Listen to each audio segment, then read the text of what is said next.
BC reservation bill ఆమోదిస్తారా, మోదీని గద్దె దించాలా అన్న CM Revanth వ్యాఖ్యలకి counter ఇచ్చారు కేంద్ర మంత్రి కిషన్ రెడ్డి. ఇద్దరి మధ్య డైలాగ్ వార్ చూద్దాం.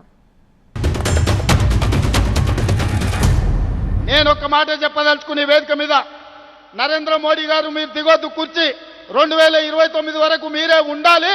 2029 ఎన్నికల్లో అటల్ బిహారీ వాజ్పేయి ఆర్ఎస్ఎస్ చేయలేని పని, నరేంద్ర మోడీని గద్దె దించే పని మా సోదరుడు, మా నాయకుడు రాహుల్ గాంధీ గారు ఎన్నికల యుద్ధ రంగంలో నరేంద్ర మోడీని ఓడిస్తాం, ఢిల్లీ గద్దె నుంచి నరేంద్ర మోడీని దించుతాం.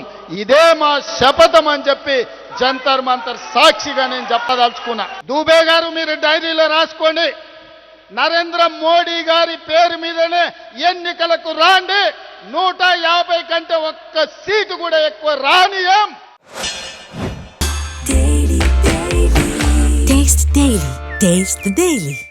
సూర్యుడి మీద ఉమ్మినట్లుగా మోడీ గారు విమర్శిస్తున్నారు. సూర్యుడి మీద ఉమ్మేస్తే మీ ముఖాల మీదనే పడుతుంది.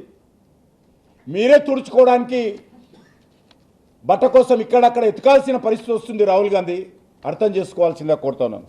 తెలంగాణ ప్రజలు ఎప్పుడో కాంగ్రెస్ పార్టీకి మరణ శాసనం రాశారు.